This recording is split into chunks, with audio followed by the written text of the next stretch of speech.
morning. My name is Chris Radyevsky, and I'm the president of the Friends of Royal Alberta Museum Society. Thank you for joining us tonight. It's quite the pleasure to welcome you to our 4th International Museum Day annual lecture titled Picking Up the Pieces, How Museums Collect in a Crisis. And we're very excited to have the distinguished speakers we do. Of course, the setting is a little bit different than usual for our friends and our members that usually attend our International Museum Day lecture. We'd love to be in the Royal Alberta Museum right now, but of course, with the crisis that is ongoing, we don't have the opportunity to do so. But however, to try this out in a virtual environment is super exciting and has actually allowed us to have the speakers with us that we do this year. So thank you very much for all of you at home tuning in, whether you're eating dinner or sitting at the couch. You didn't have to dress up for this year. It's all great. But we can still engage and have the awesome conversation that we usually do at our annual International Museum Day lecture. For those who maybe are not familiar with FRAMS, or the Friends of Royal Alberta Museum Society, we are the community organization based around the museum and provide open doors and create accessible pathways for people to experience the museum. And to be honest, this is just actually one of those ways. While we can physically open doors sometimes, particularly when the doors are not open, it's a great opportunity to do stuff like this online and really promote the international nature of the Royal Alberta Museum. Actually, that's kind of how our International Museum Day idea started, just prior to when the Royal Alberta Museum was opening its doors for the second time, in the sense of its new building that opened not too long ago in downtown Edmonton. We started out our International Museum Day lecture just before that to profile what now is the largest museum in Western Canada has to offer, but also tie in those broader subjects that don't only impact Alberta, but actually impact sort of the wider world in our lives. And so this subject this year is a really incredible one, and very thankful to have the speakers that we do with us. And I'd actually like to introduce a little bit of our speakers so you get a sense of who they are. First and foremost, we have Julia Petrov of the Royal Alberta Museum. She is the, sorry, I'm going to go straight to her bio because it's a pretty incredible one. She's the curator of daily life and leisure, as well as the acting head of history at the Royal Alberta Museum, which, if you haven't guessed it because you're tuning in from abroad, is in Edmonton, Alberta, Canada. She also teaches and then supervises students at the University of Alberta. Julia has a PhD in museum studies from the University of Leicester and is the author of Fashion History Museums, Inventing the Display of Dress. And that came out in 2018, so if you haven't read it yet, that's on you. You had a couple of years, but if you haven't yet, I guess there's an opportunity to pick up the book. We also have 2 speakers with us from abroad, the international nature of our International Museum Day. And so first off, Jan Seidler Ramirez, PhD, is the founding chief curator and executive vice president of collections at the National September 11th Memorial and Museum in New York City. And under her guidance, the Memorial's museum collection has grown to include many thousands of objects, artifacts, photographs, film, oral histories, and audio artifacts, a lot that we'll touch on tonight, as well as other primary evidence materials relevant to 9/11 and its legacy. So in creating this resource, which continues to grow, she and her staff have worked directly with stakeholders from the multiple communities and agencies directly affected by these events. Before her time at the 9/11 Memorial and Museum, she served as vice president and museum director at the New York Historical Society, where she played a major role in developing the institution's 20th century collecting program and its History Responds initiative, a series of exhibitions, public programs, and collection acquisition efforts focused on the 9/11 attacks in the broader historical context. In her career, she's held curatorial, interpretation, collections development, and senior administrative posts at museums in Boston and New York, including the Boston Museum of Fine Arts, the Hudson River Museum, and the Museum of the City of New York City. She has taught and lectured extensively on American history, arts, material culture, and the phenomenon of crisis collecting, which we'll get to hear a little bit about tonight, and authored numerous publications and essays relating to American arts and cultural history. So a graduate of Dartmouth College, where she majored in English, Dr. Ramirez earned her PhD in American Studies at Boston University. So thanks, Jan, for joining us tonight. And then last but not least, we come back to the Canadian side of the border, just 2 provinces over. Dr. Karine Duhamel is Anishinaabe Métis, and she's a professional historian, educator, and speaker specializing in decolonization, Indigenous histories, and contemporary human rights issues facing marginalized communities. Dr. Duhamel was formerly adjunct professor at the University of Winnipeg, where she developed and taught courses on the history and legacy of residential schools, and director of research for Jack Law Corporation, conducting research related to a number of cases related to the Indian Residential School Settlement Agreement. And I know Dr. Duhamel will be speaking a bit about that today. Most recently, Dr. Duhamel was Director of Research for the National Inquiry into Missing and Murdered Indigenous Women and Girls, drafting the final report, as well as managing the Forensic Document Review Project and the Legacy Archive. And she is now a curator at the Canadian Museum for Human Rights, specializing in Indigenous rights. And so thank you, Karine, for joining us tonight. And so you've heard me blabber on. That's enough from me. I'm going to turn it over to our moderator for tonight, Julia, who will take it away. So Julia, thank you very much. Thanks very much, Chris, and thank you everybody at home for joining us. It's really exciting that we can have a really international conversation today. I'm going to be serving as a moderator. Hopefully I will be able to insert some comments about our practice at the Royal Alberta Museum. You may have seen in the news that we are doing a lot of COVID-19 collecting, and rapid response collecting is something that we do normally as part of our curatorial practice. So one of the things that I'm really interested in finding out from our speakers today, and maybe in the discussion that follows, is what other institutions are doing and how we can all come together to think about what our practices really mean in a time of a crisis, of any crisis really. What is a crisis? How long does it last? Who are the players? And how can museums help to voice those reactions? One thing that we've seen during the pandemic that we're in right now is how much people have missed museums. They have been physically closed, but nevertheless, audiences have sought out material and experiences online. So museums are really important, certainly not as important as healthcare or logistics of food delivery or other frontline services, but we certainly have a real role to play in society. So I'm really looking forward to the discussion that we're having tonight in terms of really unpicking what are the ways in which museums can collect and interpret times of crisis. And if we're thinking about this generation and the kinds of crises that in North America we've faced, really one of the most memorable ones is 9/11, a truly tragic terrorist attack that affected the psyche of not just the United States, but really the world. So I'm really looking forward to Dr. Ramirez's remarks, and I am really looking forward to hearing about her experiences starting the museum, and now that it's been open for several years. I have been fortunate enough to visit. I hope you guys are able to visit whenever you find yourselves in New York. It's a really, really moving experience. And it's probably the only museum I've been to that provides tissues for audiences, which is really important for this particular topic and subject matter.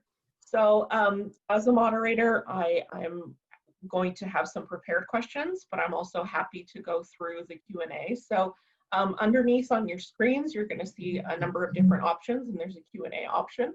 So please submit your questions, and on the back end, we'll be able to see them, and hopefully we'll be able to address many of them. So without any further delay, I know Dr. Ramirez is ready to go, so I will hand it over to Jan. Thank you, and I have a PowerPoint that hopefully is going to miraculously appear in a moment. And there we go. Thank you so much. Very happy to be here. And again, apologizing, my face is not with you. My spirit is. Again, our shutdown happened to find me with an old laptop in the middle of nowhere without IT help. Which I've really come to appreciate. So I will try my best. And I do, have some remarks that I'd like to share, and just beginning with this slide of a young man standing on the south pool looking at the opening of the museum there in the distance. I'm drawn to this because it's really a picture that personifies the successor generation born after or too young to have lived memories of the 2001 attacks. And when this group is reading or hearing variations of the vow to never forget, how are they supposed to infill that promise? They may recognize 9/11 as a date that's important from history, but it's not from their lived history. And hence, you know, the importance of museums and historical societies as conservators of memory and evidence. Keeping that slide up, I'll just say that with the onset of COVID-19 as a crisis, 9/11 has been a frequent comparative reference. This is especially true in New York, which in less than 19 years now has been identified twice as the ground zero of a deadly public trauma. Although as of last week, the Navajo Nation territory, I think, surpassed New York City in reporting the highest infection rates for coronavirus in the United States. As museums and archives, certainly in New York and America, are now confronting expectations of documenting the current global pandemic in real time, in their own communities, under quarantine conditions. Our hindsight around collecting the impact and aftershocks of 9/11, I think, do hold some similar, you know, daunting challenges and relevance. As was the case after 2001, curators today are being stretched to think strategically and prospectively about materials that will have retrospective value to understanding the lived experience of COVID-19 today. A crisis, I think we could all agree, that is far from over. It will have multiple successive phases yet to come. And museum curators are doing this while feeling, at least if they're like me, personal anxiety simultaneously with professional ambivalence about the etiquette of launching these rapid response projects as our neighbors and our compatriots and maybe our family members are falling ill, perhaps succumbing to the virus, or are assuming continued risk in their roles as essential workers. We'll go to the next slide, if you will. So now, in a very limited time, I want to reflect on and toggle back and forth between the then and the now, recognizing that there are some telling differences. And do you have the next slide ready to go? There you go. So, you know, we can all remember that as of September 2001, there were, first of all, no cell phone cameras commercially available yet. Had they been, the visual witnessing of this catastrophe by everyday citizens would have been exponentially magnified, although it was nonetheless voluminous with 35mm and relatively new digital cameras with memory cards. Second thing to remember is in 2001, we did not have social media channels like Twitter, Instagram, Facebook, as platforms for sharing content in the moment. However, people did turn to the internet with that kind of rush of web commentary becoming the capture focus of a university-based project, very important one, called the September 11th Digital Archive. It's a project that was donated for preservation to the Library of Congress in Washington, D.C. in 2003, and was really represented the first time the Library of Congress had ever taken on digital collecting and preservation. So I did want to mention that. Most tellingly, the events of September 11th did produce 3 identifiable crime scenes with related areas of investigation, such as airports, and for months, civilian access to these sensitive crash sites was prohibited. The extracting of evidence and victims' remains from them was happening out of public sight, not dissimilar to the critical emergency response that's occurring inside hospitals and nursing homes, behind closed government doors away from us. And finally, although it didn't feel so at the height of the fear they unleashed, the four terror coordinated attacks by Al-Qaeda were a finite event. Of course, they produced repercussions that have defined our geopolitics, our security protocols ever since.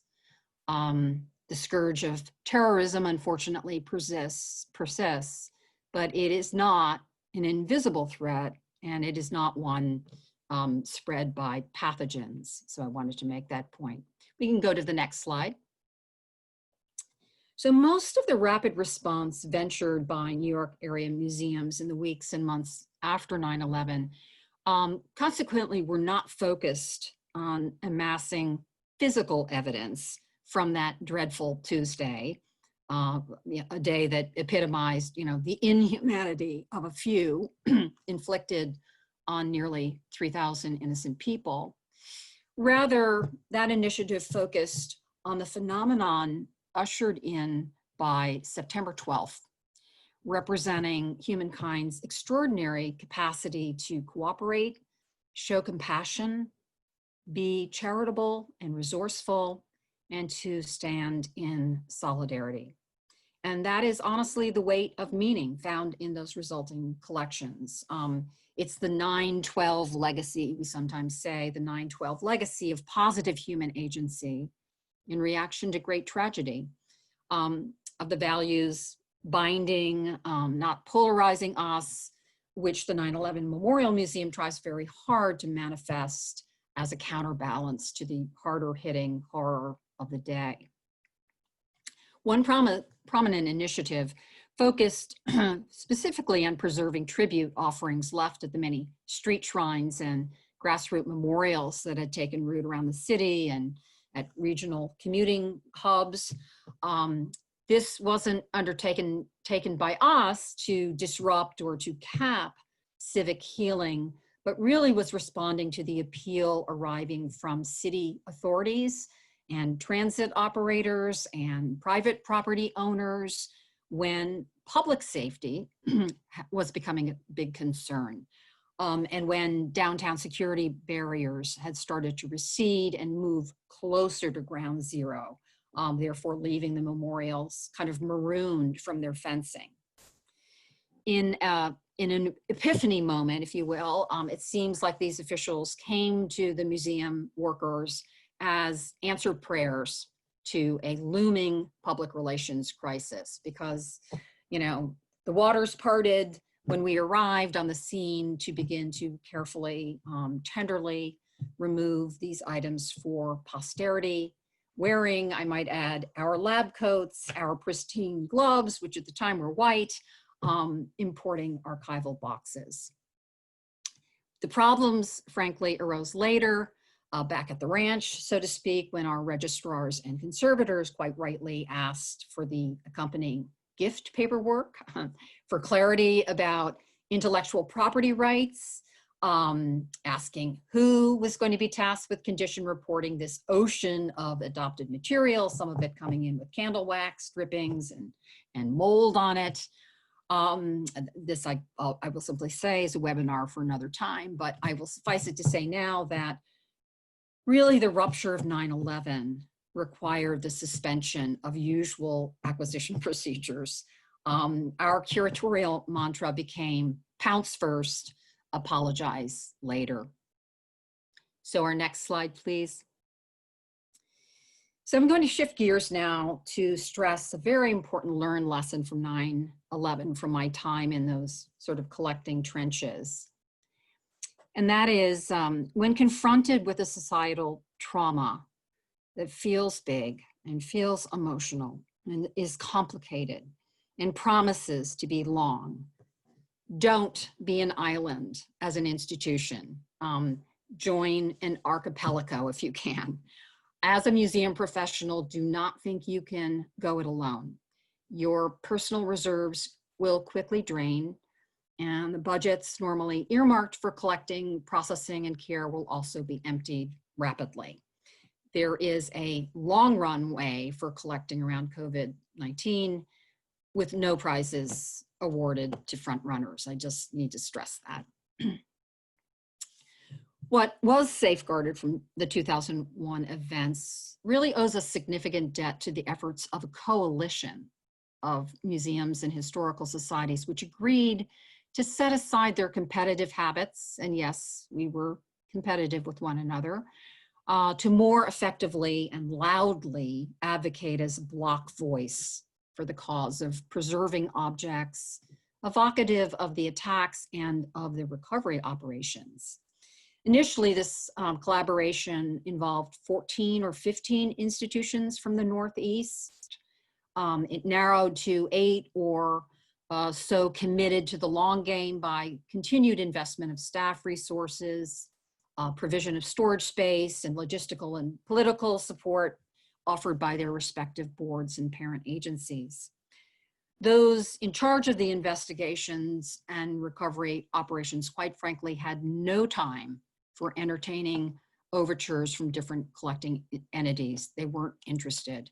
Thus, we needed to help each other tighten a short, consistent speech on behalf of history.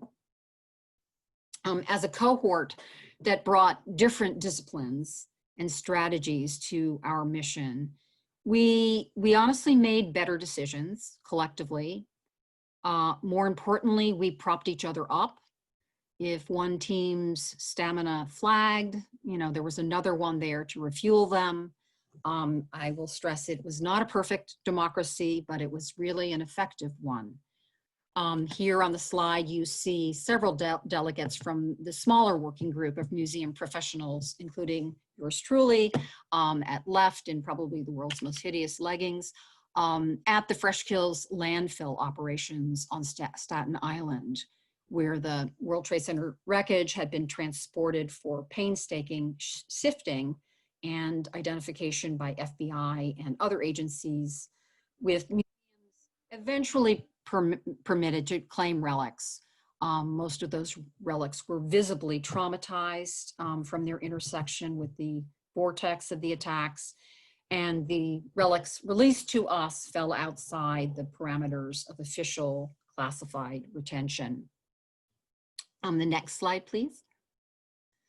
So, as is the case today, expressions of public gratitude to those on the front lines emerged as a collecting focus by our consortium in 2001, 2002. On the screen, you see Point Thank You over there on the right, a stretch along the West Side Highway where for 9 months in all weather, a brigade of volunteers took shifts cheering and applauding the exhausted workers exiting Ground Zero, holding up a thicket of homemade signs. This phenomenon probably finds a decentralized equivalent today in New York City's morale-boosting citywide clap for essential workers that erupts every night at 7 p.m. It's just this wonderful cacophony of cowbells and trumpets and whistles and exuberant singing and banners unfurled outside open windows and on rooftops and fire escapes and front stoops. I want to call your attention to the credit line of these signs. It should say transfer from the New York Historical Society. The 9/11 Memorial Museum was not authorized as an event-specific 501c3 institution, a collecting repository until 2006, at which time such ephemeral posters were really long gone. Nonetheless, they found their way to us as loans and eventually as outright transfers from those other museums active in the consortium that had taken custody of this homemade expression 4 to 5 years earlier. So all to say, your colleagues have your back. Next slide, please. Like today, in the aftermath of 9/11, there was just an outpouring of concern and appreciation directed towards those who were immersed in the rescue, recovery, cleanup efforts, and condolences extended to the bereaved. A sort of cornucopia of cards and drawings and quilts and teddy bears and donations of food and supply and money flowing to the affected localities, particularly to New York. Especially endearing were the efforts of children, both nationwide and internationally, who were offering their support, whether generated as a classroom assignment or a Sunday school scout troop project, or done from home. And though the Herculean efforts of the U.S., through the Herculean efforts of the U.S. Postal Office, an extraordinary amount of these expressions found their way to their intended recipients. They were delivered to hospital burn units. They were delivered to firehouses and police precincts and Red Cross and Salvation Army outposts and schools near the sites. Very often they lacked required postage and they were addressed only to dear heroes. But the materials nonetheless reached those respite centers and food tents serving the ground zero community.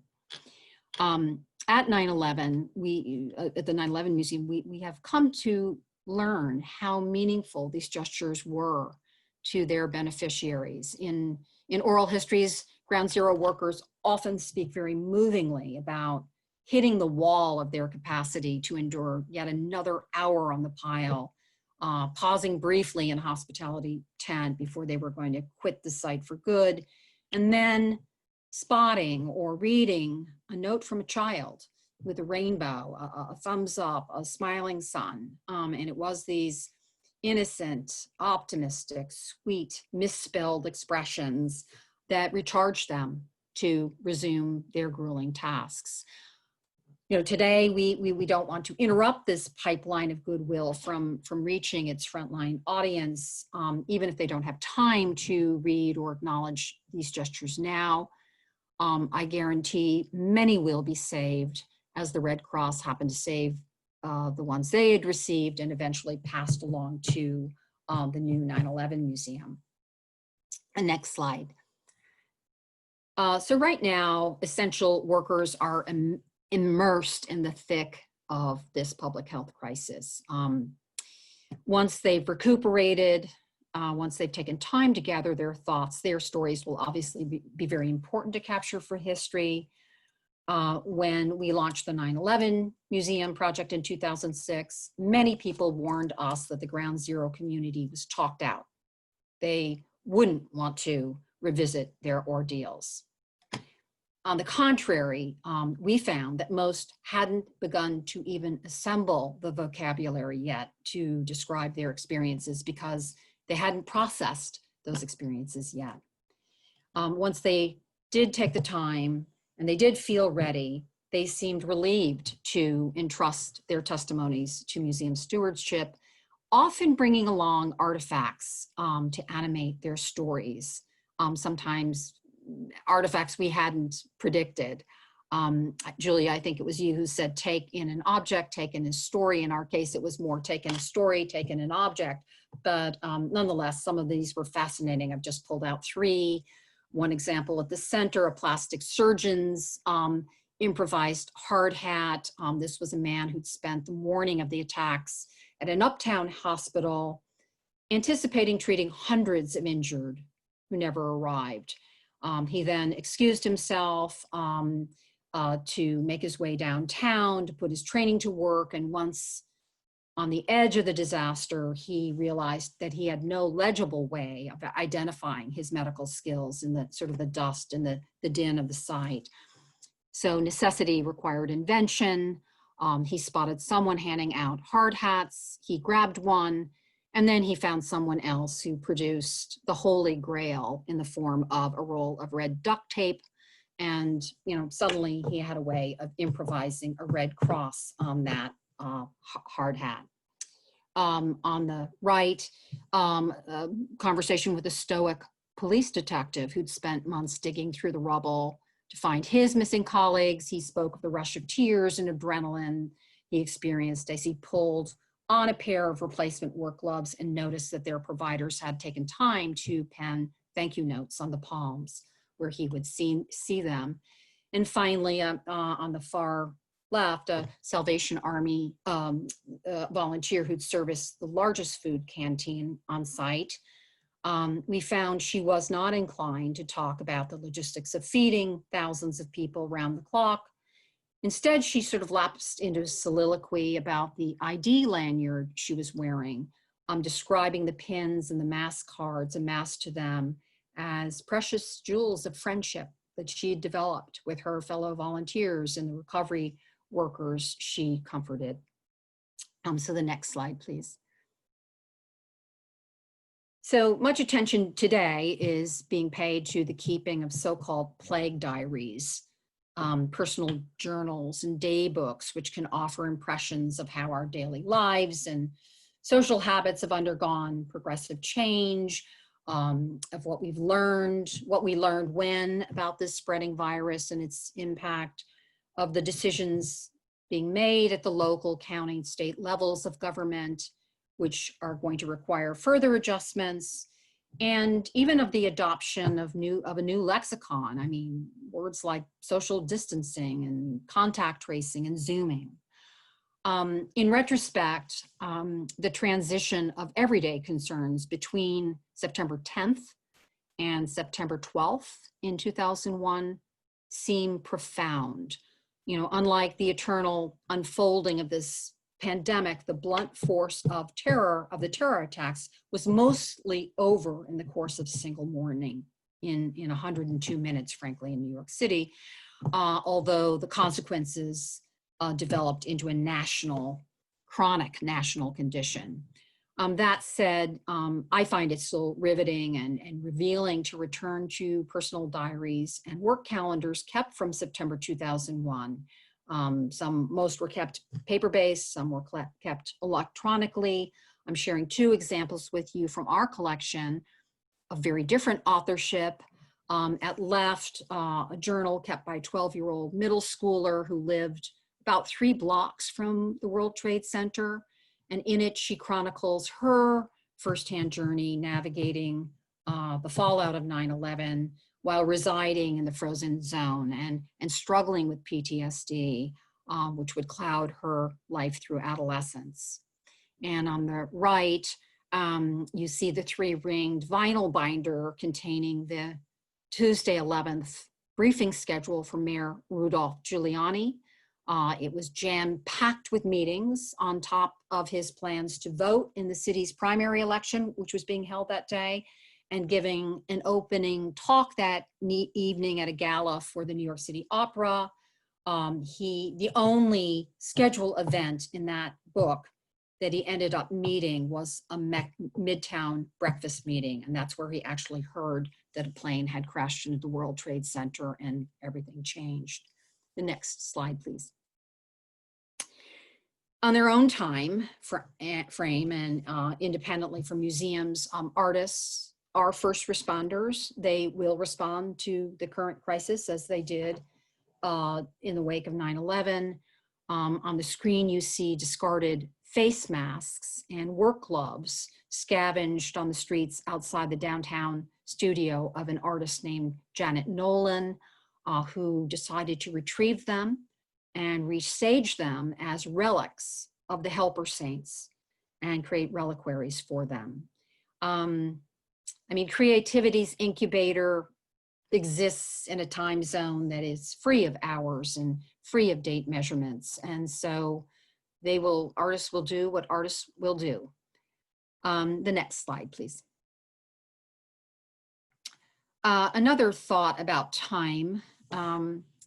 Sometimes the Klieg lights focused on a catastrophe have to dim or be gone in order to look critically at the master narrative that's become cemented to it.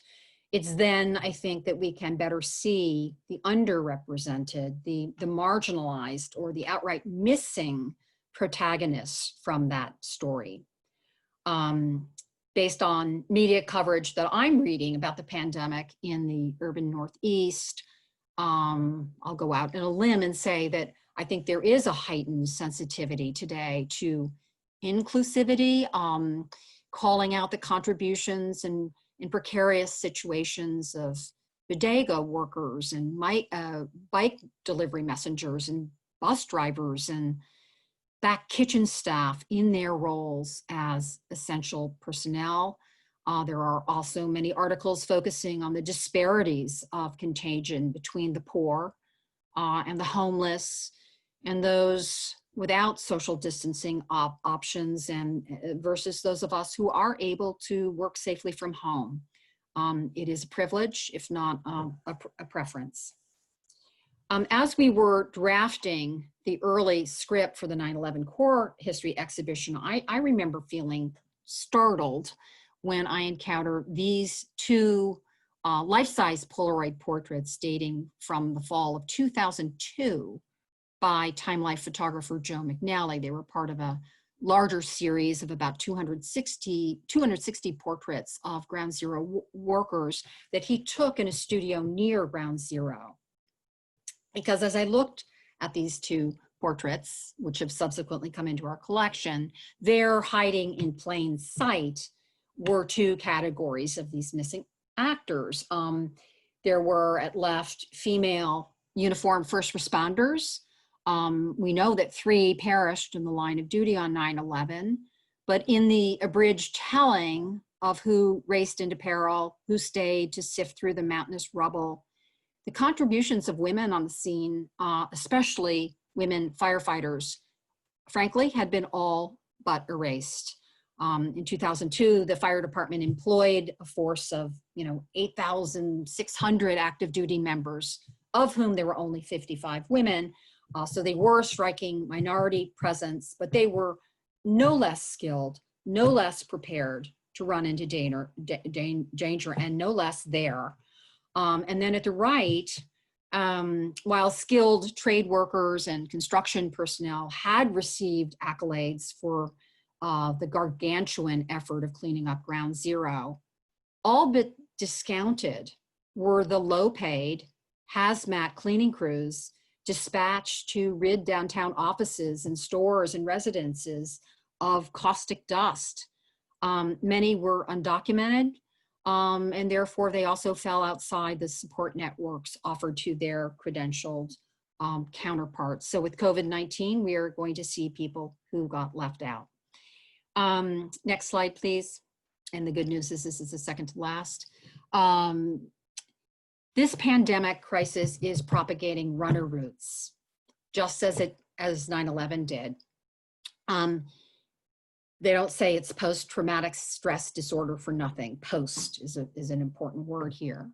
I think it took years for the federal government to own up to the fact that 9/11 was not only a devastating national terrorist attack, it was also an equally devastating environmental catastrophe that today affects people residing in more than 400 of the 403 US congressional districts. It was after the permanent National September 11th Memorial had been dedicated in New York on the 10th anniversary, so 2011, that World Trade Center health monitoring groups began counting an alarming escalation of serious respiratory problems and rapid growth cancers among the vast population of responders and volunteers and residents, with an exposure in common to the contaminants that had been released when the towers collapsed and the fumes that emitted from the bake oven of Ground Zero for months thereafter. The gravity of this unrelenting sort of second wave tragedy prompted the recent modification of the original memorial design, 9/11 memorial design. It takes the form of a treed glade grafted onto the plaza's southwest quadrant. It was dedicated a year ago this coming weekend And in it, we explicitly acknowledge the service and the sacrifice of tens of thousands of men and women who came to help and are now battling chronic, increasingly fatal health conditions triggered by toxic exposures. And with over something like 2,300 known deaths logged as of the winter of 2020, these collateral victims are expected to outnumber the 2,983 names commemorated around the twin pools of the September 11th memorial by the 20th anniversary. And so as you can see, and it's probably not surprising, COVID-19 is also now cutting its own path through this already highly vulnerable population. And finally, the good news is it's finally, if you can get the last slide up, we as a people, I think, are wired to expect story endings. The advent of the novel coronavirus may have created an ending for the 9/11 era. But great tragedies, I think, elude closure. We don't use that word on staff of the 9/11 Museum. But that's not to suggest that people can't move forward, because they do. The 9/11 Memorial and Museum actually offers visitors a culminating moment that we hadn't envisioned when we first were planning the museum or when we first opened. And that is the combined exit experience of walking back out onto the plaza and re-encountering the so-called survivor tree. On 9/11, it was a scrappy little ornamental calorie pear tree that somehow managed to elude total devastation. On 9/11, was rescued, nursed back to health, only to be hit again by lightning, which it managed to withstand again. And then it was brought back ceremonially to the 9/11, to the Memorial Plaza in 2011, where it added another 4 feet of height, robins' nests every spring, and this incredible, dazzling early show of white blossoms. Unfortunately, there was no audience for it this year because the plaza was closed. And you'll note behind it, there's also the soaring reality around the plaza of downtown's restored skyline. So here we have, nature's power to repair and the human capacity to rebuild. And so hopefully it's the combined message of resilience that we're offering people. So that is my slides. So I'll give this back to you guys. Thanks. Thank you so much, Jan. So I will pop in with some closing remarks, but very quickly, there was a question that came in from the audience, and the question is, what measures were taken to protect museum collectors from any toxicity considerations from the ground zero materials that were coming in? In 2001, 2002, absolutely none, other than common sense. We did certainly bring paper masks. We did bring gloves. We subsequently found that we had to commit to a very lengthy and very costly, but very necessary testing program for what we call contaminants of potential concern. We have to presume any artifact that comes from ground zero or from the Fresh Kills landfill is guilty until proven innocent. We worked with scientists to develop a signature for World Trade Center dust, because urban dust has every possible thing you can imagine in it. But we found that there were certain constituents that you would always find in World Trade Center dust, including asbestos and lead and man-made vitreous fibers, and that's what we test for. And so there's a long protocol of getting this material processed and on view and safely cataloged. But it's a great question. Thank you. Yeah, thank you so much. That's really interesting.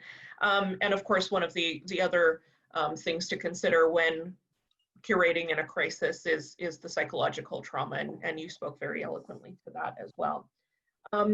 So some of the things that came out for me in Jan's presentation was the contrast between the immediate reactions as well as the things that trickle in over time. And that certainly echoes what we know about psychological trauma, that it does take time to process, that it has effects that last far longer than the actual events. And so one of the things that museums are good at is the long game. So certainly the coronavirus pandemic is the long game, but equally a lot of other crises are. And being able to discuss these things with other institutions is something that we're doing right now. So we're not going it alone today, just as the 9/11 Memorial Museum didn't go it alone in the days and years after the terrorist attacks. There was two related points that came up for me that I think transition really well to Dr. Duhamel's talk, which was that a lot of the initial collecting and in fact a lot of the ways in which the 9/11 events were memorialized were not actually physical as such. So a lot of documentation, not through objects, but through testimony, through oral history, through photography, and certainly in the days that we're living in now, the digital becomes really important as well. And a second and kind of related point is a sort of maybe a lack of immediate objects, because the people who are affected don't necessarily want to revisit that trauma immediately, or may not want to revisit it in the ways that we would like them to testify to. So both of those points, I think, are really relevant to Karine's work at the Human Rights Museum, as well as her work on the inquiry on missing and murdered Indigenous women and girls. So without further ado, I will pass it on to Karine. Thanks so much, Julia, and I'm so happy to be here, and it's always great to have an opportunity to talk about this, because for me to talk about my work with the inquiry, it's like good medicine. So just to give a bit of context to people that don't know very much about either the Canadian Museum for Human Rights or about the National Inquiry, I'll just really briefly give you a bit of a sidebar about that. So the Canadian Museum for Human Rights is a relatively new institution. It's a national museum, and it opened few years ago in 2014.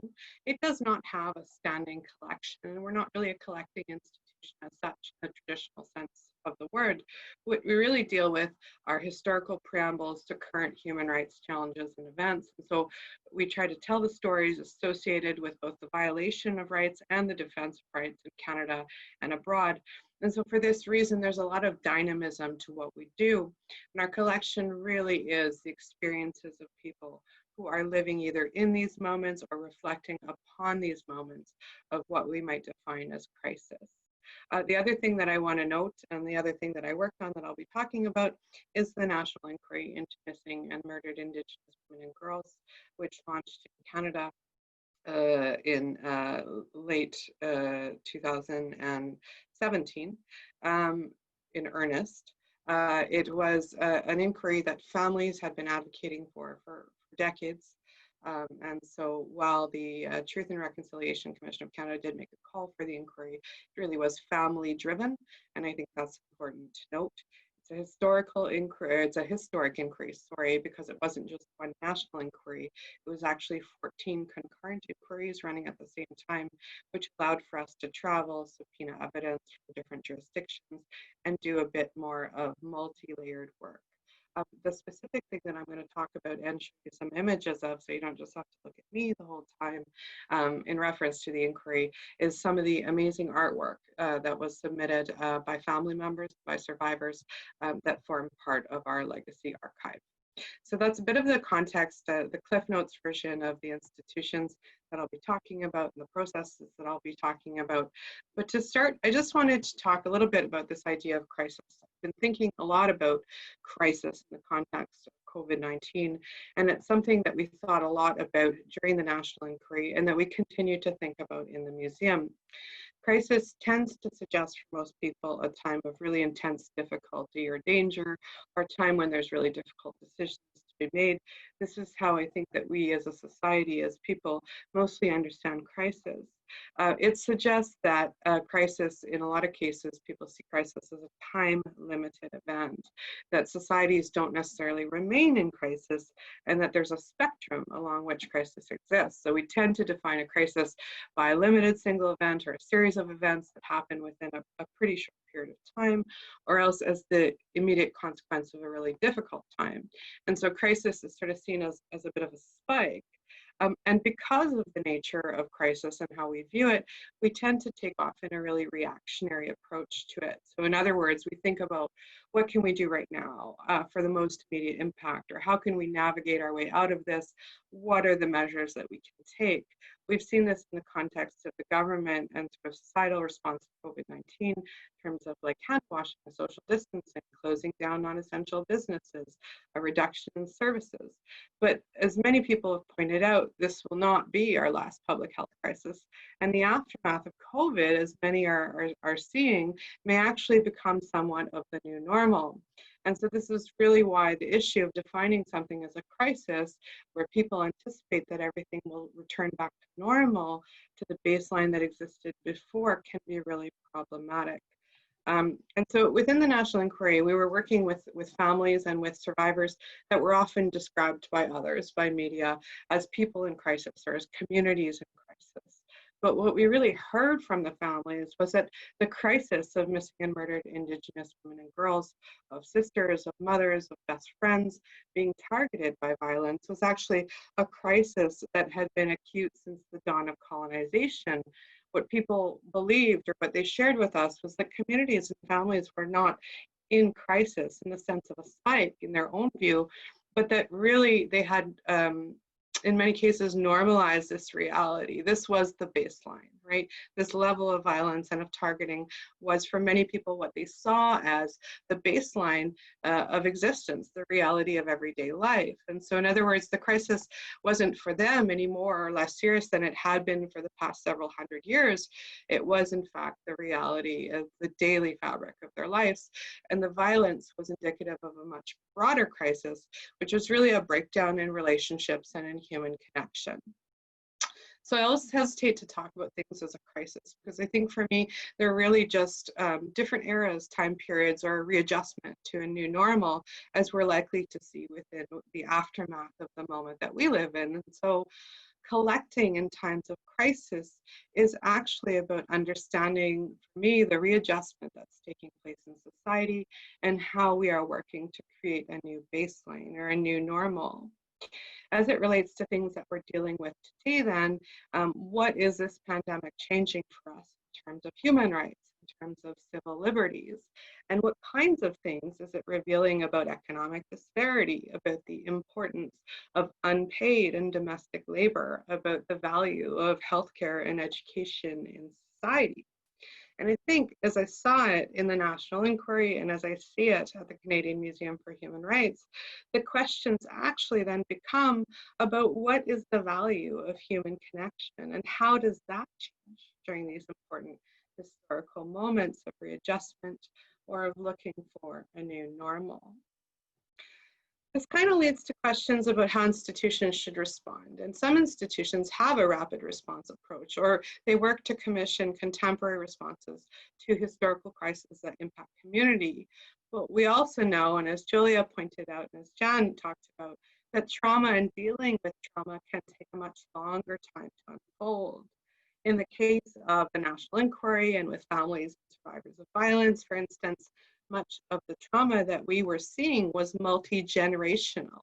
In other words, we would hear a story about a great-grandparent who had been sent to residential or boarding school, whose children had then become part of the 60s scoop, who had suffered through lots of different challenges in their lives, whose grandchildren had become embroiled in child welfare, and whose great-great-grandchildren had become targeted for violence. And so the question becomes, in the case of missing and murdered Indigenous women and girls, what should we collect? What should the record be about?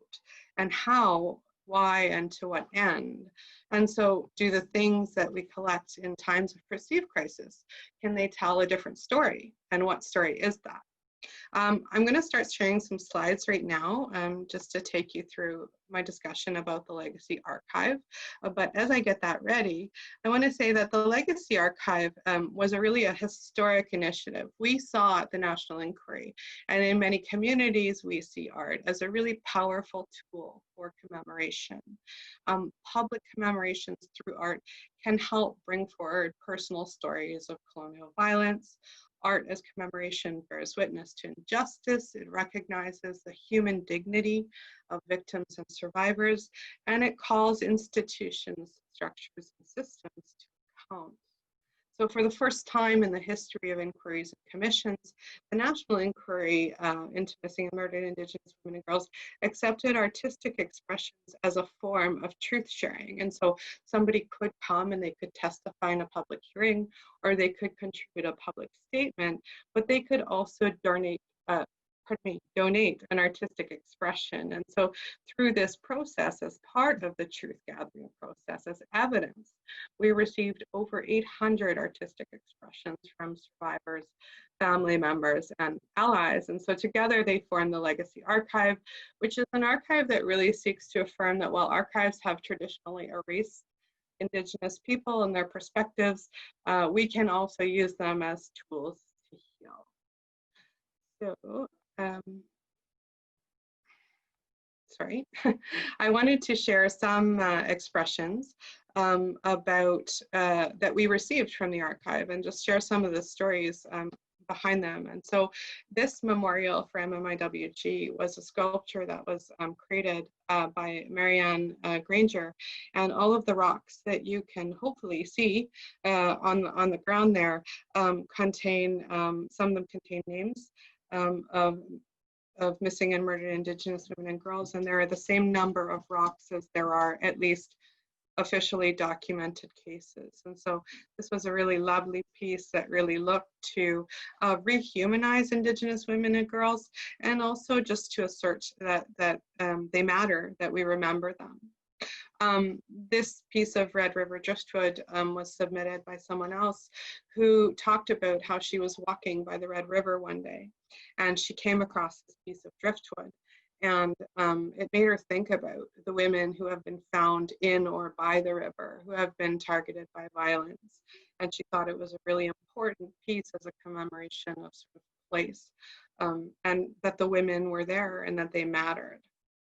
A Rose for My Sister, it's really a beautiful piece that was done by an amateur sculptor named Brandon Poitras, and he created this in memory of his sister who was murdered. And so it's really simple piece, but it really shares the idea of Brandon's love for his sister, the importance that his sister had in his life, and the idea that even though what happened to her was really awful, that he remembers her and thinks about roses and thinks about beauty and thinks about healing in his work.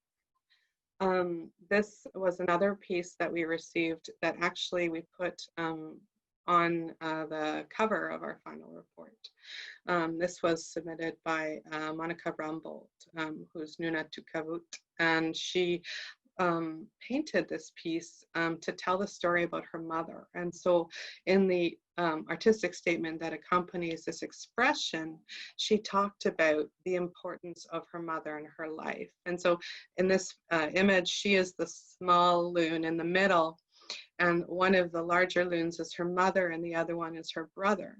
And coming from a single parent family, she talked about not only, you know, what was missing when her mother was killed, but also these important teachings that she drew from her mother about family, about unity, and about what is important. This is another really striking piece that we received. This was actually done by students in the social work program and led by a professor there. And if you can look at it on your screen, you can see that there are names of women on there. And so what each student did was that they researched the case of a missing or murdered Indigenous woman or girl, and they wrote a letter to that person. And they put it in an envelope, and the letters sort of affirmed their importance and rehumanized people who have traditionally been very dehumanized in other contexts. And so in the end, the letters were put in the envelopes, and the envelopes were sealed, and an elder was invited to smudge this blanket. And the idea was that these messages of love, these messages of appreciation would be carried to the women wherever they are now, whether that's in the spirit world or whether they are out there somewhere and just have not yet been found. This is another piece that was submitted, Sister Drummer in Faded Red. Was a really beautiful sketch by an Inuk artist who wrote also to go with it a poem about his sister. And finally, this community art piece contains over 120 different tiles, each of them painted by a family member who testified at a statement gathering session in Vancouver at the South Center, and it was led by Jessica Slater. And this is actually the primary image for our report because it just brought together so many of the things that we wanted to talk about. And if you think about this collection and these pieces as a whole, I think what it really reveals is the idea that there is a theme of human connection that runs through these that is incredibly important, and that affirms the idea that not only was the inquiry and was the truth collection process about these really difficult events and these really, tragic stories, but it was also a process that was focused on affirming the power of Indigenous women, affirming the place of Indigenous women and girls, and in talking about resilience and in talking about strengths. The idea is that in our cultures, histories are often shared orally. Knowledge is often transmitted through songs and dances and stories. We think that people learn by doing, not necessarily by reading. We're sort of light on our feet in that way. We preserve pieces, but the pieces aren't important because they are stuff. They're important because they carry truth stories and really important lessons for living. And so the Legacy Archive is about this. It's about what survives these moments of great change and of great violence. It is really about telling a different kind of a story through a collection that was created in what was perceived anyways as a moment of great crisis. And so this archive, which was created in the context of a process focused on violence, actually tells no less of an important story. These are the stories about connection, about the importance of human connection. They're the stories about families, about resilience and strength, despite impossible odds. And they're stories about love, strength, and hope. And so these stories really speak to me. I remember preparing the exhibition for these pieces for the closing ceremony on June the 3rd, which seems so very far away, but isn't really. And to do that, we had to go back into the transcripts. We had to go back into the personal testimonies that people shared. We had to go back into the story. And so how meaningful is motherly love when you understand Monica's story? How important is Brandon's rose for his sister when you understand what Brandon's sister meant to him and what she did in his life?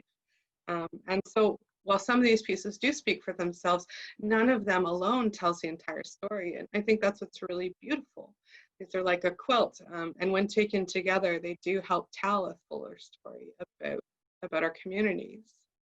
And so similarly at the CMHR, we rarely begin with the object. We always start with the story, and the object supports it. I worked on an exhibition a couple of years ago, which was about forced relocation, and we did an oral history with the person who was sort of leading the charge for recognition and for apology and for compensation.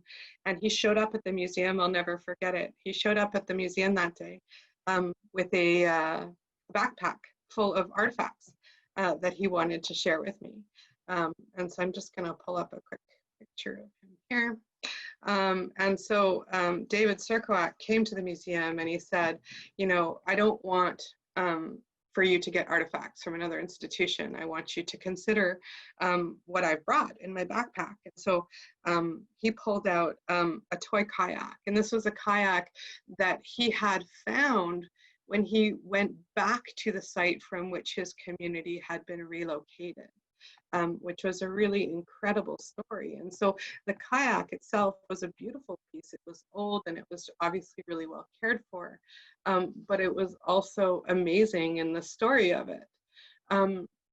Another thing that he brought to me was some soapstone carvings. And what was really neat about that was the idea that these had been sent to him by somebody who wrote a letter back to him. The person that wrote him the letter and returned the carvings had been a radio signal operator at the radio signal station at Enadai Lake. And he had traded rations for the carvings with David's parents. And years later, when he heard about what David was doing and he recognized the name, he sent them back to David with a letter of apology saying, I'm really sorry that I took these from your community. These belong to you. These belong with you. And so these are the stories that we really, that really inspire me. These are the stories that I work on. And so when I think about crisis in a time of collecting, or collecting in a time of crisis, pardon me, I really think about, is this crisis really done, or is this really just a realignment about what's important? And will this actually bring into sharper focus what is really, really key about our human connection, what is really, really key about the stories that we need to share?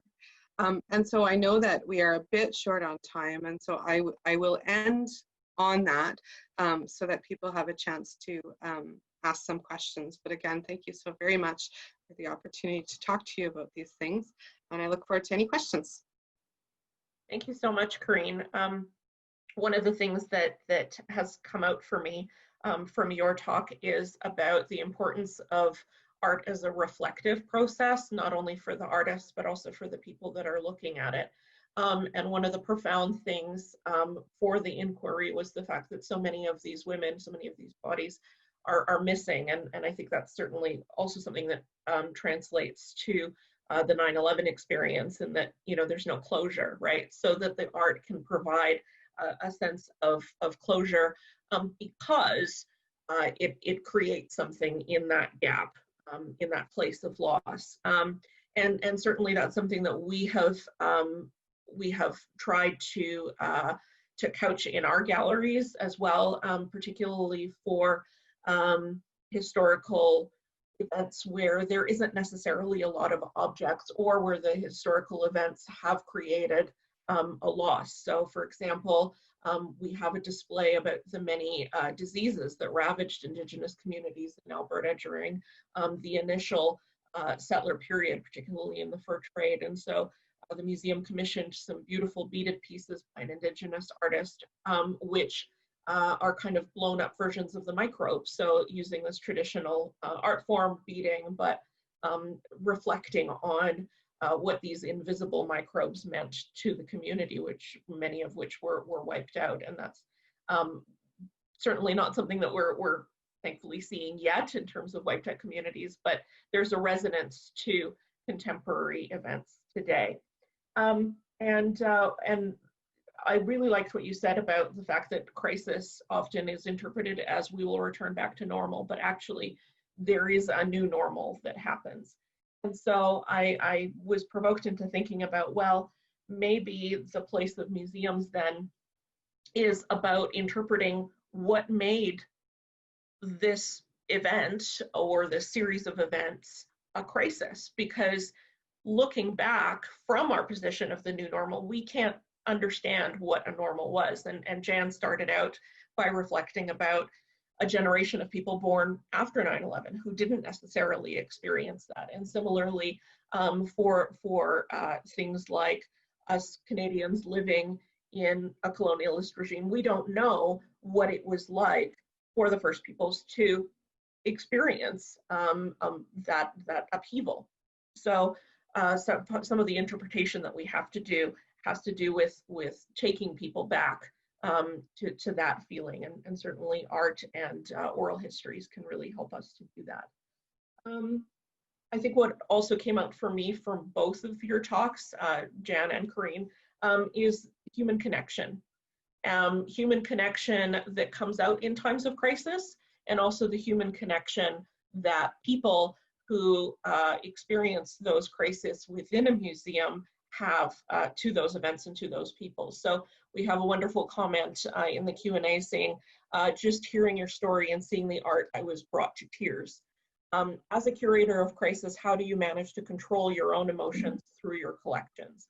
So I want to open that up to both Karine and Jan to maybe reflect on some of that. Yeah, I can take a crack at that one. You know, when I look back on the time of working on this collection, sometimes I actually don't know like how I did that, right? It was like we were living in this moment and we were doing this work, and what we really said and what I always talked to my staff about was, you know, this is the hardest project we'll ever do. Remember why we're here and who we're doing this for. I think that, you know, it's hard when you curate it, particularly when you work with oral histories, and probably Jen can also comment on that at some point, because you have to come into that space with people, right? You have to be there with them. You can't be sort of a dispassionate and totally objective, you know, in non-human robotic person when you're hearing these stories. And so for us, I think, who worked on the inquiry, it was really about like letting that in and understanding that the research and the work that we were doing and the collecting that we were doing was really going to serve a bigger purpose. Families told us, we don't want this collection. We don't want these pieces to live in a box, to be on a shelf. We want for them to do the work of education. We want for them to be in the community. We want for people to interact with them. We made them for that, right? We didn't make them for people just to look at them or to never see them again.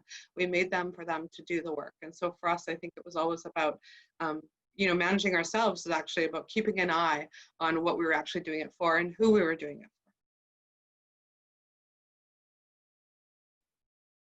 Jan, did you have anything to add? I know when I've heard you speak previously, you have some really interesting thing to say about mental health and supporting your colleagues at the 9/11 Museum. Sorry. Can you hear me? Yep. Okay, good. I think the question we get asked the most often when we give talks about our work, apart from people coming up afterwards to tell us their own 9/11 story, which happens all the time, is how do you do this day in, day out? And, you know, I would say that in New York, we happen to have a corporate office. Our offices are actually located, you know, a half a block away in a corporate high rise. I'm in the museum usually every day, but I'm not, you know, my office isn't there.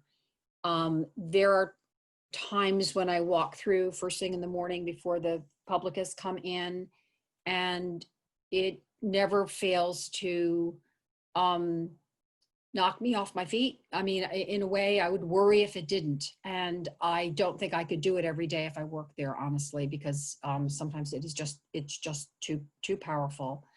There was a time when we were using interns, God bless interns, you know, we have an abundance of them in New York, and they were coming in to help with oral history transcriptions and help us sort through the cataloging of these voluminous photography collections.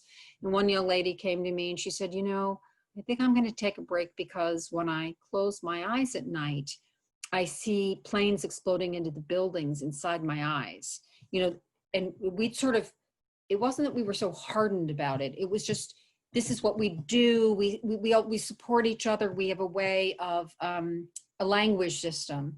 And this is also so true in the months after 9/11. My daughter was in 4th grade. My husband was a little, you know, he was a World War II guy and hard to kind of communicate with. I couldn't come home and tell them what I had seen. So, how was your day at the office? It was fine. I relied on my colleagues for that, and we became so close.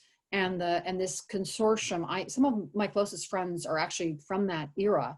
You know, where we had a common thing we saw. We had common. I remember at the Fresh Kills landfill, and I realized people are about to have dinner, but there was a pail that was by one of the sheds that had been brought up, and I think it was an FBI shack, and I was just sort of bopping along, and I looked in the pail, and I still can't process what I saw, but what I think I saw were human scalps.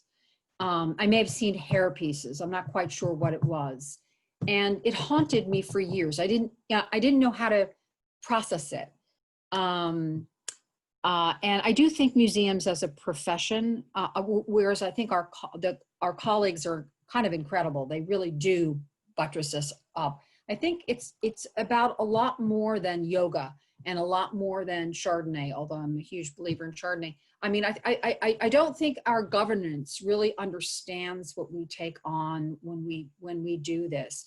One of our conservators was talking about how, you know, the loving care, of course, she would give to a recovered wallet found at the Fresh Kills landfill.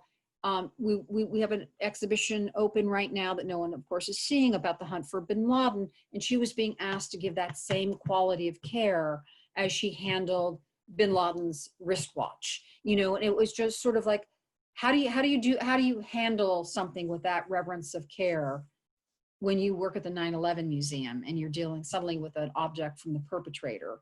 I think this is a whole new science for us, honestly. Thanks, Jan. I remember you coming to Leicester and giving a talk, and this was before the museum had opened. And you talked about how sometimes you'd have to take days off and just kind of take time off from the intense onslaught of the testimony.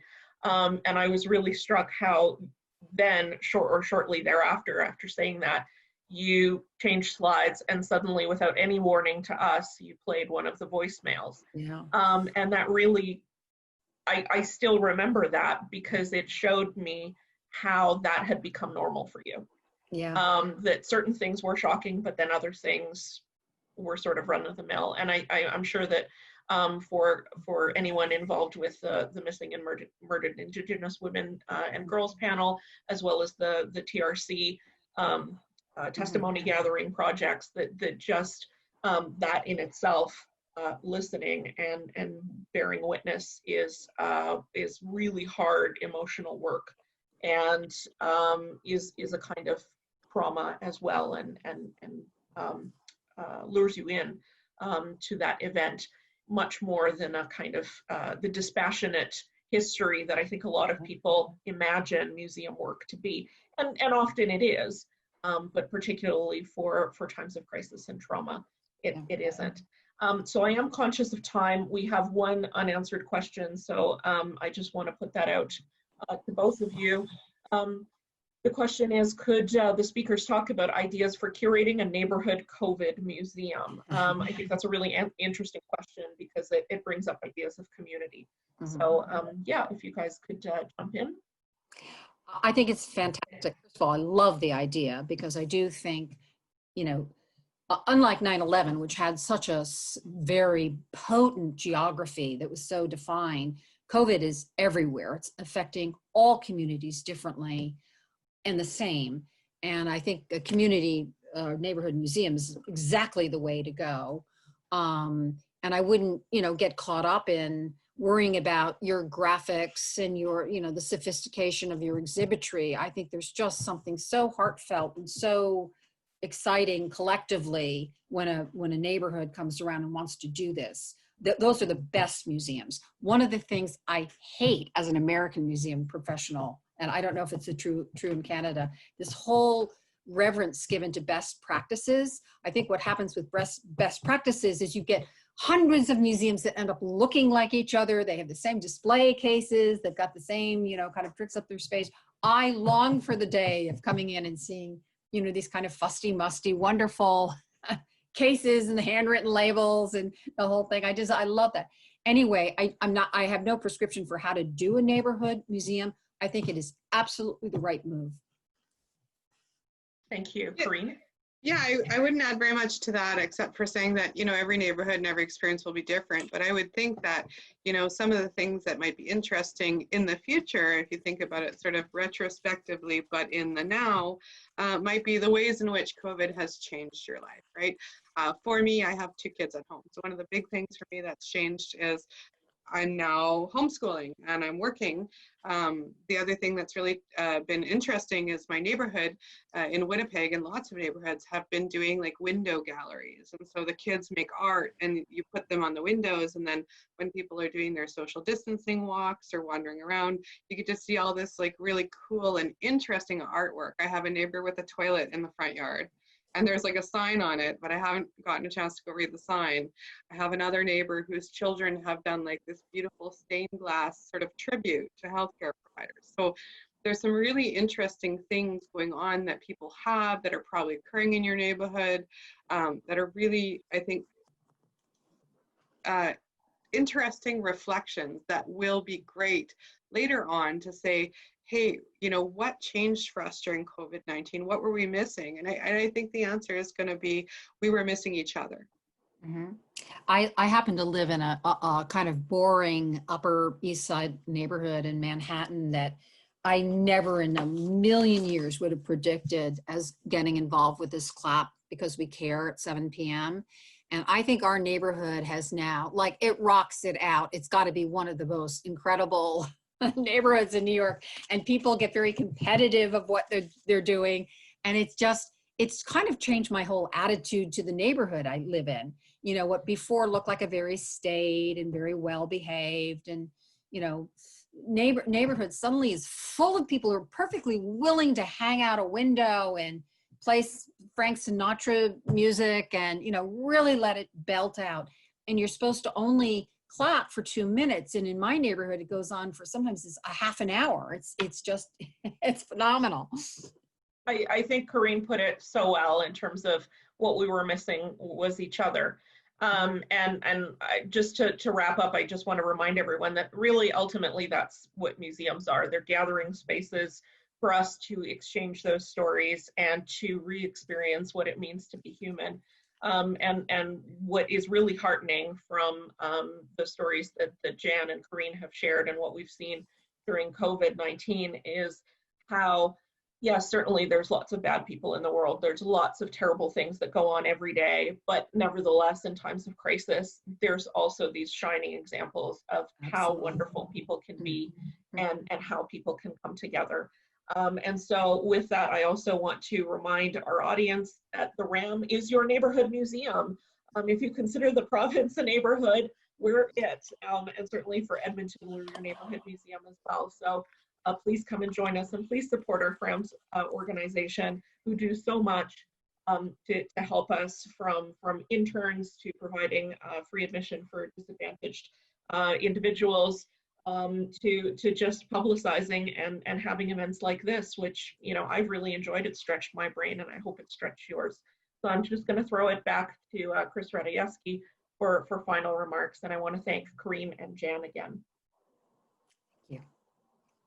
And I want to extend my thanks as well to Karine, Jan, and you, Julie, as well, for moderating tonight. And I think you did a really great job bringing forward the questions from the audience. Great questions, as always, through our International Museum Day event. Honestly, I think the Q&A and the questions that we get asked, they're always curveballs. So sorry, Karine and Jan, we didn't really let you know that the type of audience that throws the curveballs and the tough questions at International Museum Day. We look forward to doing this again next year. As Julia mentioned, the museum is open, and, you know, you'll get there when you're comfortable.